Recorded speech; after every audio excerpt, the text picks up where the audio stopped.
The naked truth before clothes symbolized modesty. The Greeks saw the naked body as divine.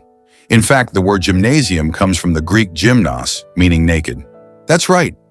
Greek men worked out, trained, and competed in the Olympics completely nude. The Olympics weren't just athletic competitions.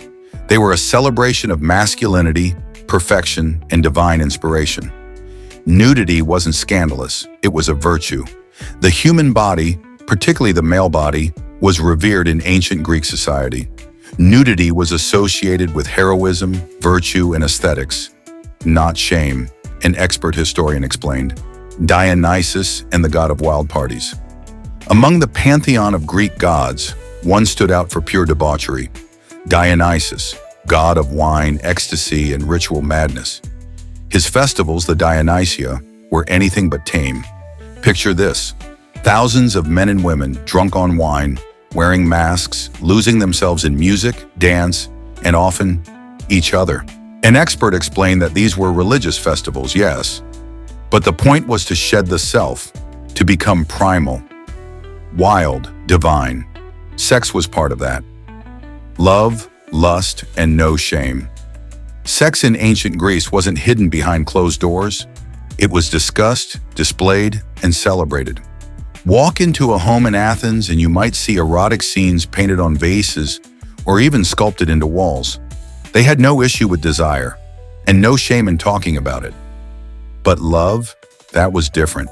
In fact, the Greeks had 6 different words for love, from eros, romantic passion, to agape, spiritual love.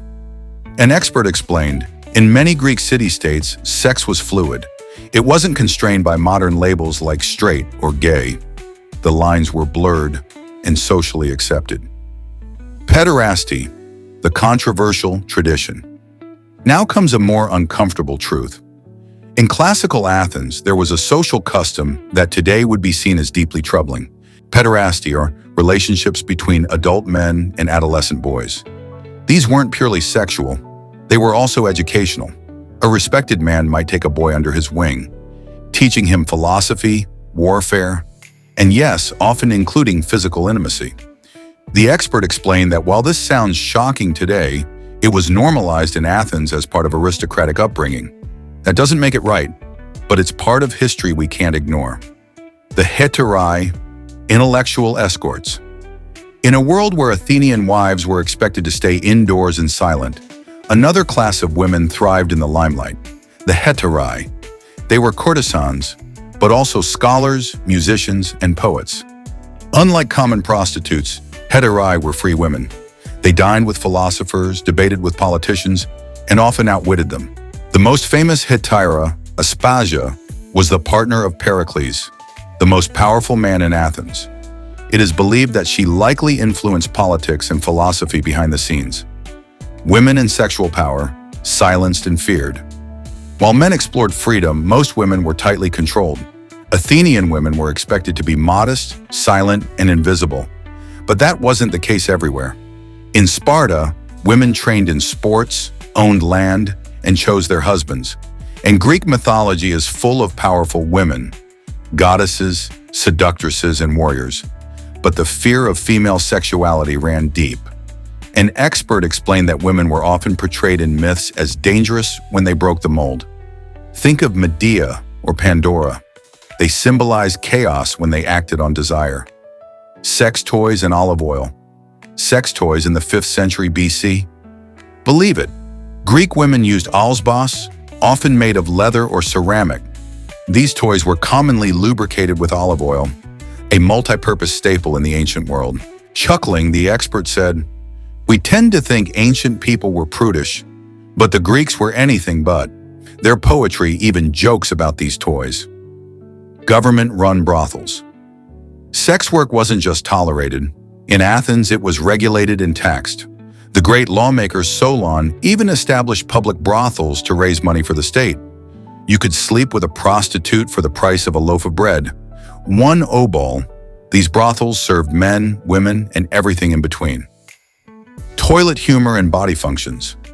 The Greeks loved a good fart joke. Seriously, plays by Aristophanes were packed with crude humor, sexual innuendo, and bodily jokes. Ancient comedy celebrated the vulgar. No topic was too taboo. Laughing, the expert explained that in The Clouds or Lysistrata, you'll find jokes about erections, poop, and masturbation. It was lowbrow, but also political. Bestiality and bizarre myths.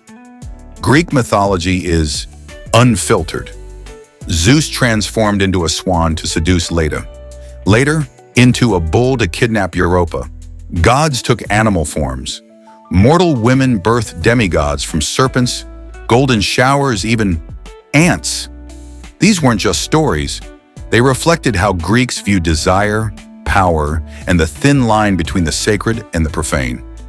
Sex and death, one-on-one, a final fantasy. Even in death, the Greeks didn't have her 6T part with desire. Some tombstones show couples entwined. Some epitaphs speak of love so strong it crossed into the afterlife. Eroticism in Greek art wasn't limited to life. It was part of their philosophy. Eros and Thanatos, love and death, forever linked, the expert explained. Legacy of a lustful empire today, we remember Greece for democracy, philosophy, and architecture. But behind those grand columns and stoic busts lies a world just as flawed, fun, and filthy as our own. Maybe the Greeks weren't so different after all. Maybe they remind us that being human, in all its messy, sensual, and scandalous glory, is timeless. In ancient Greece, desire wasn't hidden. It was honored, debated, feared, and immortalized in marble. History, after all, is never just clean, and neither were the Greeks.